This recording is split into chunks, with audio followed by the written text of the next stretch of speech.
Hello everyone, welcome to only IAS. स्वागत है आप सभी का करंट अफेयर्स के हमारे एक न्यू लेक्चर में, जिसमें हम डिस्कस करेंगे national mission on natural farming को। तो recently union agriculture minister Shri Narendra Singh Tomar ने national mission on natural farming के लिए एक पोर्टल को लॉन्च किया है। इसी कंटेक्स्ट में हम समझने की कोशिश करेंगे आखिर ये पोर्टल होता क्या है, इसके क्या क्या ऑब्जेक्टिव्स हैं। इसके अलावा हम मेंस पर्सपेक्टिव से डिस्कस करेंगे नेचुरल फार्मिंग को, इसके क्या क्या बेनिफिट्स हो सकते हैं, क्या क्या इसके नुकसान हो सकते हैं। इन सभी चीज़ों को हमें यहाँ पे डिस्कस करना है। तो चलिए शुरू करते हैं और अंडरस्टैंड करते हैं सभी चीज़ों को। लेकिन एक छोटी सी इंफॉर्मेशन मैं आपको दे देना चाहता हूँ हमारे इनिशिएटिव के बारे में। देखिए, यूपीएससी में बहुत सारे स्किल्ड एस्पिरेंट होते हैं, उनके पास बहुत सारी क्षमताएं होती हैं, लेकिन फाइनेंशियल रिसोर्स की कमी होने के कारण वो अपनी क्षमताओं को ठीक तरीके से यूज नहीं कर पाते, वो अपनी क्षमताओं का बेनिफिट नहीं ले पाते। तो ऐसे सभी एस्पिरेंट के लिए ओनली आईएएस एक स्कॉलरशिप टेस्ट कंडक्ट कर रहा है अभिज्ञान के नाम से। इसके अंतर्गत यदि आप रैंक 1 से लेकर 3 तक सिक्योर करते हैं तो आपको हमारा फाउंडेशन कोर्स बिल्कुल फ्री दिया जाएगा, मतलब प्रारंभ बैच में आप बिल्कुल फ्रीली इनरोल कर पाएंगे। रैंक 4 से 10 सिक्योर करने पर आपको 50% डिस्काउंट मिलेगा, 11 से 25 में 25% डिस्काउंट एंड 26 to 100 में 10% डिस्काउंट। इसके बाद भी अगर आप 100 से लेकर 200 के बीच में रैंक सिक्योर करते हैं तो भी ओनली आईएएस आपको निराश नहीं करेगा। आपको एनवायरमेंट एंड इकोलॉजी का कंप्लीट कोर्स बिल्कुल फ्री प्रोवाइड करा दिया जाएगा। अब ये जो टेस्ट है स्कॉलरशिप के लिए, ये कंडक्ट किया जाना है कल 6 नवंबर को 9:30 AM से। तो इसमें आप रजिस्ट्रेशन अगर करना चाहते हैं, आपको बेसिकली करना क्या है, कमेंट सेक्शन में जाकर या फिर डिस्क्रिप्शन बॉक्स में जाकर एक लिंक दिया होगा अभिज्ञान के नाम से, आप उसमें क्लिक करिए और उसमें अपने रजिस्ट्रेशन प्रोसेस को डन कर लीजिए। ठीक है, तो ये हमारा टेस्ट हो गया ना। अगर आपको कोई क्वेरी है हमारे किसी भी प्रोग्राम के बारे में या फिर इस टेस्ट के बारे में, तो आप हमें मेल ड्रॉप कर सकते हैं इस आईडी पर, और आप चाहें तो हमें कॉल भी कर सकते हैं। ओके, नाउ चलिए वापस आते हैं अपने लेक्चर पर और अंडरस्टैंड करते हैं आखिर ये पोर्टल होता क्या है। यूपीएससी के प्रीलिम्स एग्जामिनेशन की अगर मैं बात करूं तो आपने अक्सर देखा होगा कि एग्रीकल्चर से काफी ज्यादा क्वेश्चंस कभी कभी पूछ लिए जाते हैं। ठीक है, इसके अलावा आपने देखा होगा कि गवर्नमेंट स्कीम्स हमेशा से फेमस रहती है यूपीएससी में, 2-3 क्वेश्चंस एवरी ईयर होते ही हैं स्कीम से। तो जब भी हम इस तरीके की चीजों को डील करते हैं जिसमें कुछ गवर्नमेंट के इनिशिएटिव हो, गवर्नमेंट की कुछ स्कीम हो, तो हमें 2-3 चीजों को ध्यान में रखना पड़ता है। जैसे फर्स्ट थिंग आपको ये ध्यान रखनी है कि किस मिनिस्ट्री के अंतर्गत किसी योजना को प्रमोट किया जा रहा है। दूसरा, उस स्कीम के ऑब्जेक्टिव्स क्या हैं, ये चीजें आपको ध्यान में रखनी पड़ती है। अक्सर प्रीलिम्स में इसी तरीके के क्वेश्चंस आपसे पूछे जाते हैं ना। अगर मैं आपसे बात करूं national mission on natural farming portal की, तो इस पोर्टल को स्टीयर किया जाएगा एक नेशनल स्टीयरिंग कमेटी के द्वारा। हिंदी में इसको बोलेंगे राष्ट्रीय संचालन समिति।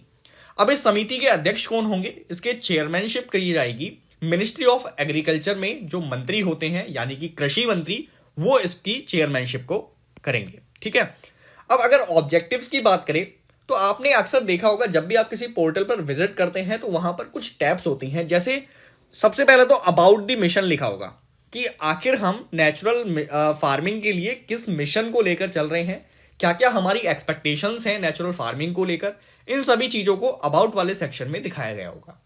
उसके बाद हम रिसोर्सेज की यहां पर बात करेंगे। देखिए, नेचुरल फार्मिंग करने के लिए आपको कुछ रिसोर्सेज की जरूरत पड़ेगी। ऐसा नहीं है कि आप बिना किसी रिसोर्स के इस फार्मिंग को कर पाएंगे, कंप्लीटली नेचुरल भी नहीं होता, आपको मेहनत तो यहां पर करनी पड़ेगी। तो नेचुरल फार्मिंग में डंग को किस तरीके से इस्तेमाल करना है, कैसे आपको खाद बनानी है, इन सभी चीजों के बारे में यहां पर डिस्कशन किया गया है। उसके बाद इस प्रोग्राम को कैसे इंप्लीमेंट करना है उसका पूरा प्रोसेस लिखा हुआ है। साथ में यह भी लिखा हुआ है कि कितने बजट की यहां पर जरूरत हो सकती है, फार्मर के रजिस्ट्रेशन की बात हुई है। इसके अलावा यहां एक इंपॉर्टेंट फीचर है ब्लॉग्स का।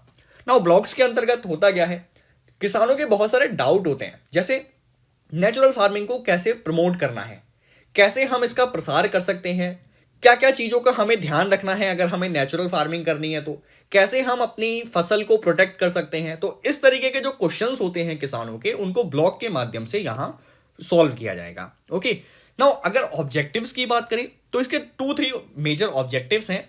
जैसे फर्स्ट ऑब्जेक्टिव में जो चीज रखी गई है वो है आपको नेचुरल फार्मिंग के अंतर्गत किसी भी तरीके के एक्सटर्नल परचेज इनपुट का यूज नहीं करना है। अब इसके लिए अगर मैं आपको एग्जांपल दूं तो अक्सर किसान हमारे यहां करते क्या है, यूरिया नाम के एक फर्टिलाइजर का यूज करते हैं। आपने बहुत इसका नाम सुना होगा। अब यूरिया को यूज करने से एक तो आपका जो कॉस्ट है प्रोडक्शन का वो बढ़ जाता है, और दूसरा, इससे आप नुकसान पहुंचाते हैं हमारी सॉइल को, मिट्टी को भी नुकसान पहुंचा रहे होते हैं आप। तो अगर हम नेचुरल फार्मिंग करते हैं तो आपको इस तरीके के कोई फर्टिलाइजर लेने की जरूरत नहीं होगी, आप नेचुरल फर्टिलाइजर का यूज करेंगे। इससे आपका कॉस्ट भी रिड्यूस होगा, और कॉस्ट रिड्यूस होने से आपको एग्रीकल्चर में भी बेनिफिट्स मिलने शुरू हो जाएंगे, और साथ में हमारी सॉइल भी प्रोटेक्ट रहेगी। उसके बाद दूसरे ऑब्जेक्टिव की अगर मैं बात करूं तो यहां पर हमें integrated agriculture animal husbandry model को प्रमोट करना है। ग्रामीण क्षेत्रों में अक्सर आप एक चीज देखते होंगे कि कुछ लोग ऐसे हैं जो कंप्लीटली एग्रीकल्चर पर फोकस करते हैं, है ना। उनको एनिमल हस्बेंड्री वाले बिजनेस से कोई लेना देना नहीं होता, वो कंप्लीटली कृषि पर ही बेस्ड होते हैं। और कुछ लोग ऐसे देखे होंगे जो केवल एनिमल हस्बेंड्री से जुड़े हुए हैं, जैसे वो लाइव स्टॉक्स को पालेंगे, कुछ कैटल्स को पालेंगे, दुग्ध उत्पादन के क्षेत्र में लगे होंगे, या फिर बीज के उत्पादन के क्षेत्र में लगे होंगे, शहद वगैरह जो आप देखते होंगे। तो ये जो मॉडल है ना, ये अलग अलग जो चल रहे हैं, हमें इसको इंटीग्रेट रूप में प्रमोट करना है। क्यों? क्योंकि जब आप नेचुरल फार्मिंग करते हैं तो आपको नेचुरल खाद की आवश्यकता होती है। वो आपको कहां से मिलेगा? इस एनिमल हस्बेंड्री से ही आपको मिल जाएगा। जब आप कैटल्स पालेंगे तो उन कैटल्स का ही जो अपशिष्ट होगा उसी को आप अपने एग्रीकल्चर में यूज कर सकते हैं। तो इसको इंटीग्रेटेड रूप में हमें देखना है। तो इससे दो तीन बेनिफिट है। एक तो आपको खाद मिल रही है, दूसरी चीज जो आपकी इनकम है वो भी बढ़ जाएगी। सिर्फ अगर आप कृषि पर बेस्ड रहेंगे तो आपकी इनकम कम रहेगी, साथ में इसको इंटीग्रेट कर देंगे एनिमल हस्बेंड्री को, आपकी इनकम भी बढ़ेगी। तो ये दूसरा ऑब्जेक्टिव हो गया। थर्ड ऑब्जेक्टिव की बात करें तो यहां पर हम कुछ स्टैंडर्ड डेवलप करने की कोशिश करेंगे, कुछ सर्टिफिकेशन प्रोसीजर करेंगे और ब्रांडिंग भी करेंगे। जैसे अक्सर आप लोगों ने देखा होगा कि कुछ प्रोडक्ट जब हम खरीदते हैं तो उस पर एक ग्रीन कलर का साइन होता है कि ये कंप्लीटली वेज है, कुछ पर रेड कलर का साइन होता है कि ये नॉन वेज है। इसी तरीके की आप एक ब्रांडिंग देखेंगे कि ये जो प्रोडक्ट है वो कंप्लीटली नेचुरल है। ओके, तो इस तरीके की ब्रांडिंग करने से होगा क्या? बेसिकली जो हमारे कस्टमर्स हैं वो अवेयर हो जाएंगे, उनको इंफॉर्मेशन मिल जाएगी कि ये पूरा नेचुरल प्रोडक्ट है, इसके किसी भी तरीके के नेगेटिव इंपैक्ट नहीं होंगे हमारी हेल्थ पर। तो इनको एक तरीके का प्रमोशन मिलेगा, और जो भी फार्मर्स नेचुरल फार्मिंग से जुड़े हुए हैं उनको भी प्रोत्साहन मिलेगा इससे। तो ये हमारे 3-4 ऑब्जेक्टिव्स हैं इस पोर्टल के। उसके बाद बात करें नेचुरल फार्मिंग की मेंस पर्सपेक्टिव से, तो नेचुरल फार्मिंग का एक सिंपल सा मतलब होता है रसायनों का प्रयोग आपको नहीं करना है, केमिकल का प्रयोग आपको बिल्कुल नहीं करना है। क्योंकि जहां पर केमिकल यूज हो गए वहां पर फिर नेचुरल फार्मिंग कहां रह गई? ठीक है, तो बेसिकली आपको करना क्या है? डिपेंडेंट रहना है लाइव स्टॉक पर और आपके लोकली अवेलेबल रिसोर्स पर। लाइव स्टॉक आप जानते ही हैं, जैसे कि कैटल्स वगैरह हो गए। अगर मैं कुछ लोकल रिसोर्सेज की बात करूं और आपको समझाऊं डिटेल में, तो अक्सर हम लोग एक प्रोसेस है जिसका नाम सुना होगा आपने, मल्चिंग। इसके अंतर्गत हम करते क्या हैं? जो हमारे सड़े गले पत्ते होते हैं, लीव्स होती हैं, उनको हम लैंड फील्ड्स पे बिछा देते हैं। इससे होता क्या है? बेसिकली जो हमारे लैंड की ह्यूमिडिटी होती है उसको हम प्रोटेक्ट कर पाते हैं, उसकी नमी को हम प्रोटेक्ट कर पाते हैं। क्योंकि अगर आपने मान लीजिए ये एक लैंड है, इस लैंड के ऊपर आपने क्या किया? आपने पत्तों को बिछा दिया, ठीक है। तो इन पत्तों के बिछाने की वजह से जो इवेपोरेशन होता है वो नहीं हो पाएगा, और आपकी जो लैंड है उसमें नमी बनी रहेगी, और लैंड में अगर नमी बनी रहेगी तो ये फर्टाइल रहेगी। तो इस तरीके के कुछ बेनिफिट्स होते हैं नेचुरल फार्मिंग को अपनाने के बाद।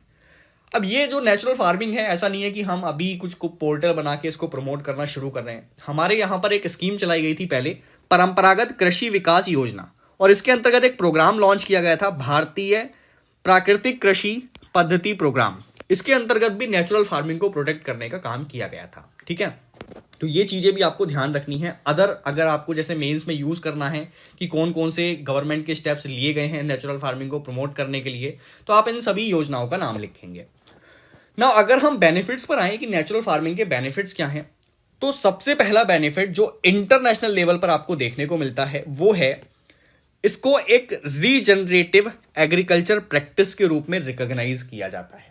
अब रीजनरेटिव क्या है? यहां पर आप क्या चीज को रीजनरेट कर रहे हैं? आप सॉइल की हेल्थ को रीजनरेट कर रहे हैं, उसकी फर्टिलिटी को रीजनरेट कर रहे हैं। क्योंकि अगर आप केमिकल यूज करेंगे तो आपके सॉइल की फर्टिलिटी कम हो जाएगी, उसमें आप केमिकल्स को मिला के बहुत ज्यादा नुकसान पहुंचा देंगे सॉइल को। ठीक है, तो पहली चीज तो ये हो गई। और जब इसको रीजनरेटिव एग्रीकल्चर प्रैक्टिस के रूप में इंटरनेशनल लेवल पर रिकॉग्नाइज किया जाएगा, तो जो लोग भी, जो किसान नेचुरल फार्मिंग से जुड़े होंगे, वो अपने प्रोडक्ट को एक्सपोर्ट भी कर पाएंगे, क्योंकि इसकी एक ब्रांड वैल्यू बन जाएगी कि ये नेचुरल प्रोडक्ट है, किसी भी तरीके का नुकसान नहीं पहुंचाएगा। ठीक है, तो इससे भी हमें काफी ज्यादा बेनिफिट मिलता है, हमारे जो किसान हैं उनकी इनकम भी बढ़ती है।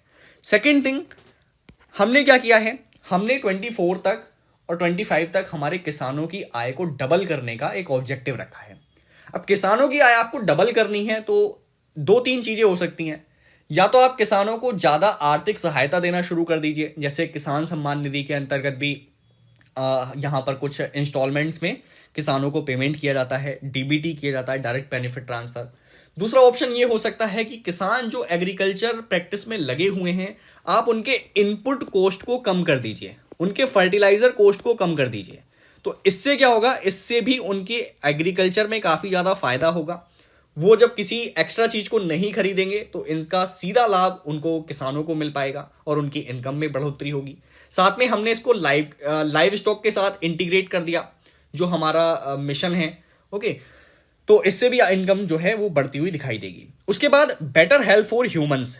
देखिए, जब आप केमिकल का यूज नहीं करते हैं, आपके बॉडी में जो हानिकारक केमिकल्स नहीं जाएंगे, तो आपकी हेल्थ पर भी पॉजिटिव इंपैक्ट रहेगा। अक्सर आप लोग देख रहे होंगे कि कैंसर जैसी समस्याएं आजकल बहुत बढ़ गई हैं, और इसका रीजन यही है कि सब्जियों में जो केमिकल्स का यूज किया जा रहा है, इसके अलावा केटल्स में कुछ इंजेक्शंस का प्रयोग किया जा रहा है। अगर वही सारे इंजेक्शन आपके बॉडी में आ रहे हैं तो वो आपको बहुत ज्यादा नुकसान पहुंचा रहे हैं। तो ह्यूमन हेल्थ को प्रोटेक्ट करने के लिए भी नेचुरल फार्मिंग काफी ज्यादा एक पॉजिटिव जो है रोल प्ले करेगा।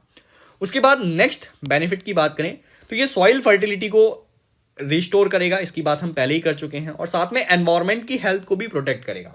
ना अगर आप ब्रॉडर लेवल पर देखें कि एनवायरमेंट को ये कैसे प्रोटेक्ट करेगा, तो एग्जांपल लीजिए कि किसी लैंडफील्ड पर हमने क्या किया, उसकी फसल को प्रोटेक्ट करने के लिए कुछ केमिकल्स का छिड़काव कर दिया। अब उस फील्ड पर बहुत सारे पक्षी आकर भी बैठेंगे, और उसमें जब वो दाना चुगेंगे तो ऐसे में वो केमिकल्स उन पक्षियों के पेट में जाएंगे। फिर ये जो केमिकल्स हैं धीरे धीरे फूड चेन में आ जाएंगे। ओके, एनिमल्स जब जो वहां पर ग्राजिंग करेंगे, चरने के लिए जाएंगे, उनके पेट में भी ये सारे जो केमिकल्स हैं वो आ जाएंगे, और कहीं ना कहीं डायरेक्टली या इनडायरेक्टली ये हमारे बॉडी में भी आ जाएंगे, ह्यूमन बॉडी में भी आ जाएंगे। तो इससे एनवायरमेंट को काफी ज्यादा नुकसान होता है। आप कैटल्स को नुकसान पहुंचा रहे हैं, आप पक्षियों को नुकसान पहुंचा रहे हैं, आप आसपास के पेड़ पौधों को नुकसान पहुंचा रहे हैं। तो अगर आप नेचुरल फार्मिंग करते हैं तो आप एनवायरमेंट को एक ब्रॉड लेवल पर प्रोटेक्ट कर सकते हैं। इसके अलावा यहां एम्प्लॉयमेंट जनरेशन भी होता है। एम्प्लॉयमेंट जनरेशन क्यों होगा, क्योंकि सर नेचुरल फार्मिंग एक छोटी सी प्रैक्टिस नहीं है। नेचुरल फार्मिंग में आपको काफी सारे लोगों की आवश्यकता पड़ती है। कुछ लोग आपके लिए क्या करेंगे, आपके लिए फर्टिलाइजर तैयार करने का काम करेंगे, खाद तैयार करने का काम करेंगे। फिर उस खाद को लैंडफील्ड तक ले जाना है, आपको लैंडफील्ड में उस खाद को छिड़कना है। तो इस तरीके की बहुत सारी प्रैक्टिसेस होती हैं नेचुरल फार्मिंग के अंतर्गत, और आपको यहां कई सारे लोगों की आवश्यकता पड़ती है। तो ये एम्प्लॉयमेंट जनरेशन के लिए भी एक बहुत अच्छी अपॉर्चुनिटी हो सकती है। अगर नुकसान की बात करें कि नेचुरल फार्मिंग से अभी तक क्या क्या नुकसान है, तो सिक्किम को आप जानते होंगे कि ये हमारे इंडिया का पहला ऑर्गेनिक स्टेट था। लेकिन यहां पर जब हमने नेचुरल फार्मिंग स्टार्ट की और कुछ ईयर्स इसको कंटिन्यू रखा, तो ये देखा गया कि हमारी यील्ड में डिक्लाइन हो गया। मतलब जो आपका प्रोडक्शन है खेत में वो डिक्लाइन कर गया ना। आप सोच रहे होंगे कि सर ये तो कंट्रोवर्शियल हो रहा है, आप कह रहे हैं कि नेचुरल फार्मिंग काफी ज्यादा पॉजिटिव है, यहां तो हमें देखने को मिल रहा है कि यील्ड ही कम हो गया। जी हाँ, बिल्कुल ऐसा ही होता है। यील्ड कम होने का रीजन यहां पर यह है कि जब आप अपने लैंड के ऊपर, अपनी फसलों के ऊपर केमिकल्स का छिड़काव नहीं करते, तो उस पर पेस्ट अटैक कर देते हैं, कीटाणु अटैक कर देते हैं। अब कीटों का अगर अटैक होगा आपकी फसल पर, तो वो बड़ी मात्रा में फसलों को नुकसान पहुंचाएंगे। ऐसे में आपके जो फार्मर्स हैं उनकी इनकम पर भी प्रभाव पड़ेगा, और साथ में इसकी प्रोडक्टिविटी पर भी प्रभाव पड़ेगा। ओके, इसके अलावा अगर हम बात करें तो यहां पर किसानों के साथ ये भी एक्सपीरियंस किया गया कि जो भी किसान नेचुरल फार्मिंग में इन्वॉल्व थे, उनकी इनकम में कुछ खास वृद्धि नहीं हुई है। अब ये भी एक कॉन्ट्रोवर्शियल चीज है। आपकी हेल्थ ठीक है, इसका कोई भी निगेटिव इंपैक्ट नहीं पड़ेगा हेल्थ पर, एनवायरमेंट प्रोटेक्ट हो जाएगा, वो सब बात सही है, लेकिन पैसे का काम तो पैसे से चलता है ना। तो इनकम ही अगर नहीं बढ़ रही है नेचुरल फार्मिंग से, तो इसको प्रैक्टिस करने का क्या बेनिफिट है फिर। अब इनकम क्यों नहीं बढ़ रही है, वही पेस्ट का इंपैक्ट आप देख सकते हैं। उसके बाद तीसरी चीज जो इसमें आएगी वो है lack of availability of natural input. देखिए सभी लोगों के पास आजकल कैटल्स नहीं होते हैं, ग्रामीण क्षेत्रों में भी नहीं होते हैं। तो ऐसे में आप प्राकृतिक खाद अगर तैयार करना चाहते हैं, उसको कैसे तैयार करेंगे, आप कहां से नेचुरल इनपुट को लेकर आएंगे। अगर हम और बात करें तो लोगों के पास फाइनेंशियल रिसोर्सेज की भी कमी होती है ग्रामीण क्षेत्रों में। तो ऐसे में वो नेचुरल फार्मिंग के लिए कैसे बहुत सारे लोगों को अपने साथ शामिल करेंगे इस प्रैक्टिस में, क्योंकि जैसा कि मैंने बताया कि खाद तैयार करना, उसको खेत तक लेके जाना, फिर खेत में उसको फैलाना, इन सब में बहुत सारे लोगों की ज़रूरत होती है। और लोगों की ज़रूरत होती है तो आपको पैसे भी देने पड़ेंगे उनको, लेकिन लोगों के पास पैसे की कमी है, तो इस प्रैक्टिस में एक प्रॉब्लम देखी जाएगी। उसके बाद ये प्रॉब्लम क्रिएट कर सकता है फूड सिक्योरिटी के लिए भी ना। सर फूड सिक्योरिटी के लिए कैसे प्रॉब्लम हो सकती है? ऐसे प्रॉब्लम हो सकती है कि जब आप नेचुरल फार्मिंग करते हैं तो किसी भी तरीके का केमिकल यूज नहीं करते। और केमिकल्स आपके लिए काफी इंपॉर्टेंट होते हैं अगर आप किसी फसल की शेल्फ लाइफ को बढ़ाना चाहते हैं, उसको लंबे समय तक स्टोर करना चाहते हैं। मैं एग्जांपल देता हूं, मान लीजिए आपने टोमेटो का उत्पादन किया। अब इस टोमेटो को मार्केट में आना है, लेकिन मार्केट में आने के लिए आपको कुछ टाइम उसको रखना भी पड़ सकता है अपने घर पे। ऐसा नहीं है कि सीधे मार्केट में वो बिक ही जाएगा एक दिन में। तो अगर ये टोमेटो नहीं बिकेगा जल्दी से, तो ऐसे में ये खराब हो जाएंगे, क्योंकि इनके ऊपर किसी भी तरीके का केमिकल यूज नहीं किया गया है। केमिकल से तो आप इनको लंबे समय तक बचा के रख सकते हैं, महीने भर भी बचा के रख सकते हैं, लेकिन जीरो बजट फार्मिंग में यानी कि नेचुरल फार्मिंग में आप जब केमिकल यूज नहीं करेंगे तो ये बहुत जल्दी खराब होंगे। और खराब होंगे तो किसानों की इनकम पर भी सीधे निगेटिव इम्पैक्ट आएगा, और साथ में जो हमारी फूड सिक्योरिटी है उस पर भी निगेटिव इम्पैक्ट आएगा। एज्यूम करिए ना, अगर पूरे कंट्री में ही लोग नेचुरल फार्मिंग करने लग जाएं तो ऐसे में कितना ज्यादा फसल को नुकसान भी हो सकता है। ठीक है, तो ये कुछ इश्यूज हैं नेचुरल फार्मिंग को लेकर। तो ये हमने पूरा टॉपिक डिस्कस किया नेचुरल फार्मिंग का प्रीलिम्स एंड मेंस पर्सपेक्टिव से। ना मिलते हैं करंट अफेयर्स के किसी न्यू टॉपिक के साथ। तब तक आप सभी जुड़े रहिए ओनली आईएएस के साथ। Thank you so much.